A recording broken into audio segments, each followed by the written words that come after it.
Get involved. In Heart Ministries exists to lead people worldwide into a growing relationship with Lord Jesus Christ and to strengthen the local church.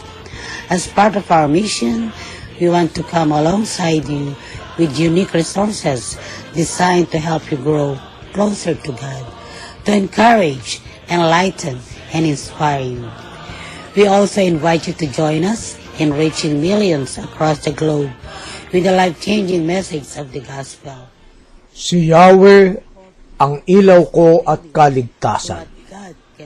Sino pa ba ang aking katatakutan? Si Yahweh ang muog ng aking buhay. Sino pa ba ang aking kasisindakan? Chapter 28, 18 to 20. Basahin ko po sa English ito eh. Then Jesus came to them and said, all authority in heaven and on earth has been given to me. Therefore go and make disciples of all nations, baptizing them in the name of the Father and of the Son and of the Holy Spirit, and teaching them to obey everything I have commanded you. And surely and with you always. I am wala. Dali po. I am with you always. To every end of the world.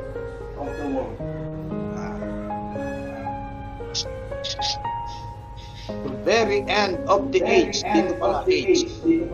Okay, so itong talata ito ay binili ng Panginoon bago siya umalis. Umakyat sa langit. Matapos na ang kanyang misyon. Ngayon, pinapaalala sa atin na ang Panginoon ay ibinigay sa kanya ang lahat ng authority. At ngayon ay ibinibigay naman sa atin. Kaya, ang sabi sa Tagalog, lumapit si Jesus at sinabi sa kanya, ang lahat ng otoridad sa langit at sa ibabaw ng lupa ay binigay na sa akin. At ngayon, ating i-claim na ang lahat ng otoridad ay binigay na sa atin, sa inyo, sa akin, sa ating lahat. Bilang tayo'y kumilala sa Panginoon, ipinapasa na ng Panginoon ang kapangyarihan. Alam niyo ba itong nakikita niyo ba ito? Thumbs up na lang kung nakikita niyo, basta kayo lumapit. Nakikita niyo yan? Susi.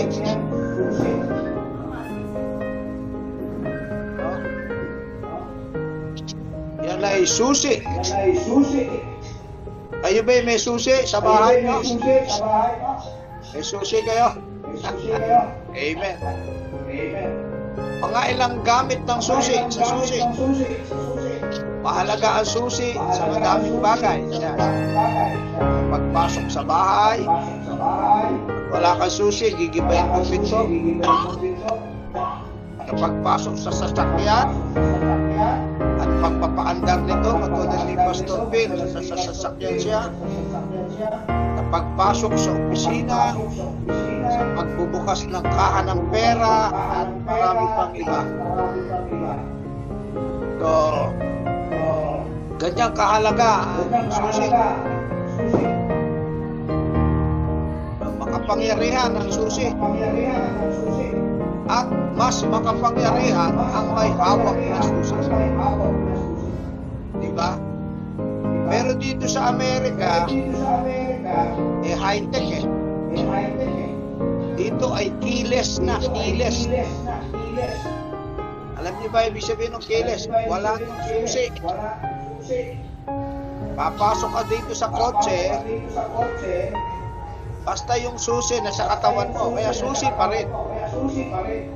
Pag wala susi sa katawan mo, pipindutin mo lang yung hawak ka ng kotse, bubukas na yung kotse. Hindi mo kailangan susihan. Yung makina naman, para umandar, pipindutin mo lang yung button. Andar na. Pero ang bottom line, kailangan nasa katawan mo yung susi. Yun ang naaamoy niya. Yung bahay namin dito, wala na rin susi. Yung palad lang, yung palad. Naka-registered yung palad mo, no? Tatapat mo dyan sa code, sa pinto. At bubukas na yung pinto. Kaya kahit naiwanan mo yung susi, dahil tala mo yung palad mo, kamay mo, makakapasok ka sa bahay. Kaya, at yun namang garahe namin, remote control. Kaya, dito mo, papasok ka, lalabas. Kaya, pero, ang bottom line, meron ko pa rin remote control. Yun ang susi. So, ang susi ay hindi aantak mag-isa. Kailangan siya ay paandarin. Hawakan ng may-ari. Yung kapangyarihan niya ay nakabatay sa ating mga kamay. Diba? Sa taong ito, tayo po ay muling nagamit ng susi. Yan. Tayo'y binibigyan ng kapangyarihan ni Lord na humawak ng susi. Ano yung mga susi? Susi sa ating buhay. Yan. Buhay natin, hindi aandar yan ng kusa. Kailangan mo ay meron ka susi. At yung susi na yan ay yung buhay mo. Sususian mo yung buhay mo. Sabi dito, life is not a chance. Life is a choice. Ang buhay daw po ay hindi pinagsama-rama. Ang buhay ay pinipili mo kung anong klaseng buhay meron ka. Kaya sabi ng Panginoon, lumapit kayo sa akin, kayong lahat na napapagana. Hindi automatic. Naupo po ako, napakalamig dito sa akin. So, ang buhay po natin ay sususian mo. Ipiliin mo kung anong pupuntahan mo sa buhay. Yan ang susi niya.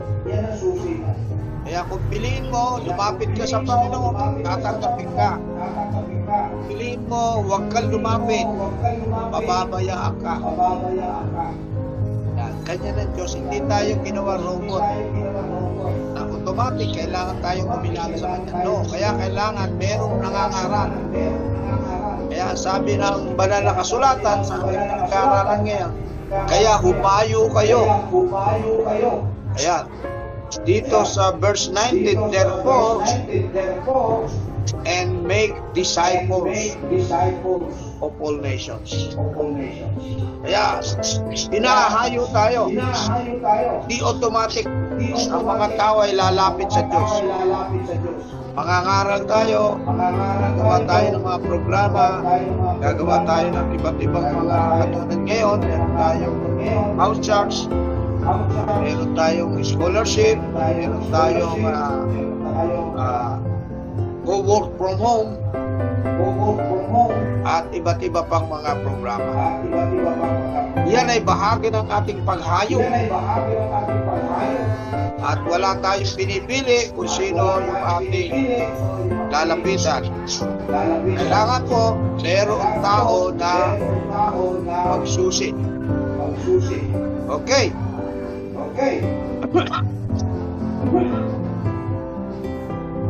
Ngayon po, tayo po ay may kapangyarihan sa ating buhay. Kailangan natin ang mga susi na ating mga hawak ay gamitin. Ayan, okay.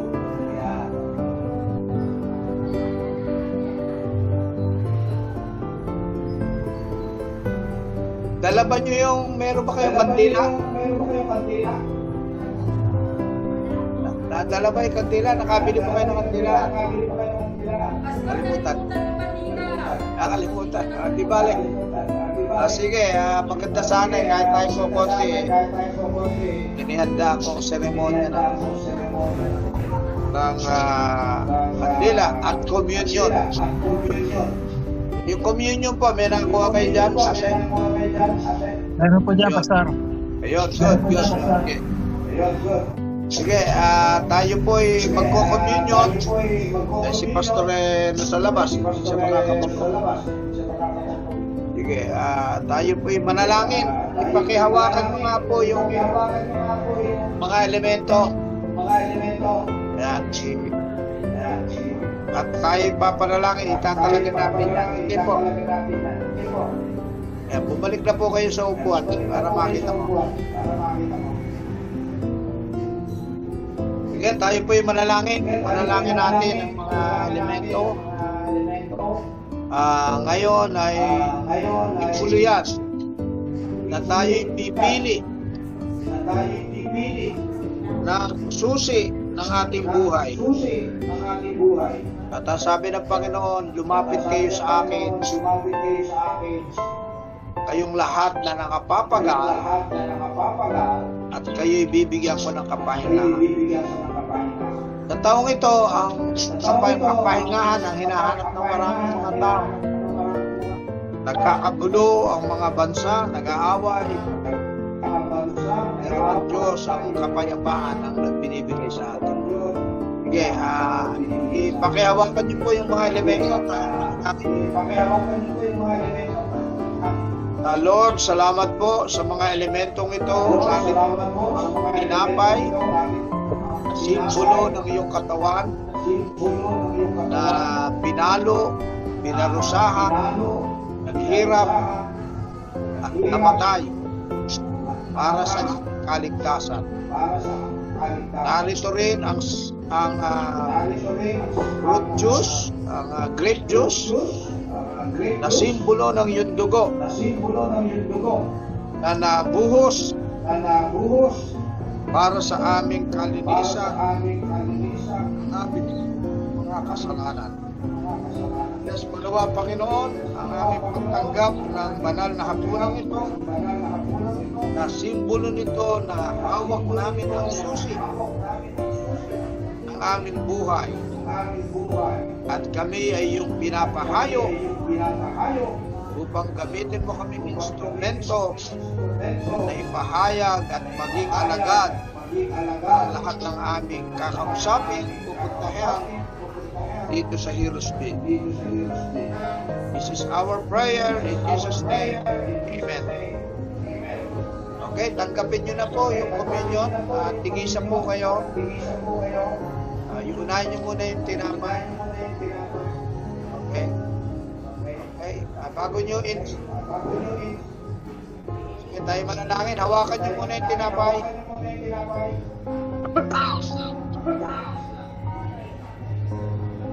Ate Becca, Ate Jean, tanggapin ninyo ang simbolo ng tinapay na katawan ni Jesus na naghirap para sa ating kasalanan upang kayo at ako ay bigyan ng kaligtasan. Amen. Amen. Kainin nyo na po yung tinapay. Okay, hawakan nyo po yung juice. Manalangin muna tayo. Ate Becca, Ate Jane, nandito ang simbolo ng dugo ng Panginoon na nabugo sa krus na ibabaw ng Kalbaryo upang kayo at ako ay magkaroon ng kapangyarihan na piliin ang tamang susi ng ating buhay. Ang kapisyon ito ng pangalan ng Ama, ng Anak, at ng Banal na Espiritu. Amen. Okay, inumin nyo na po. Si Pastor pala, meron din doon. Okay, amen. Sige, tayo manalangin po sa salamat. Lord, salamat po sa opportunity na ginawa namin ang seremonya ng banal na hapunan. Na ito ang pinagutos mo sa amin. Do this in remembrance of me. Naala-ala namin, Panginoon, ang iyong sakripisyo, ang iyong paghihirap para sa amin. At gayon din, tinatanggap namin ang kapangyarihan na dulot ng banal na hapunan, ang kapangyarihan ng susi sa aming buhay, na ang susi na ito ay aming gagamitin upang buksan ang mga puso ng mga taga-Heroes Bill. Nandito po kami bilang instrumento upang ibigay namin ang susi sa mga tao sa Heroes Bill at maging karapat dapat kaming tagadala na susi na iyong binibigay sa amin. Bless mo nawa, Panginoon, ang aming mga salubong sa bagong taon na ito. Bless mo nawa si Pastor Bill sa kanyang ministry, kanyang trabaho, kanyang buong pamilya, mga anak, asawa. Ngayon din si Ate Jean, ang kanyang buong pamilya, si Ate Salve, si Ate Mecca, si Raj, at ang mga bata. Amen. Bless mo nawa, Panginoon, ang church program at ang Health Ministries mission. Sana, Panginoon, ito'y magkaroon ng epekto. Ang susi ang aming daladala upang maraming mga puso, mga isipan ang mabukas sa katotohanan na binibigay mo sa amin. Sa aming pagdiriwang ng bagong taon nito, pagsalubong sa masayang kainan, masayang celebration, saludukan, na simbolo ng pagdiriwang sa isang taon na iyong pagpapala. Bless mo nawa, Panginoon. At ngayon, mga kapatid, tanggapin natin ang ito mula sa ating Panginoon. Mga kapatid, ang Diyos ay tunay na totoo, nangako at tinutupad ang kanyang pangako. Siya ang Diyos noon, ngayon, at pagpakailanman. Ang Diyos nawang ito, ang patuloy na sumama sa atin sa panibagong taon, at tayo'y makita niya na naglilingkod sa Kanya at makarating ang mga pagpapala na mula sa iyo. Sa pangalan ng Ama, ng Anak, at ng Banal na Espiritu. Amen. Amen. Okay, magandang palakpakan natin ang Panginoon. Magandang gabi at maligayang pagsalubong. Enjoy, iwas sa puputok. At kung ano man ang salo-salo, ay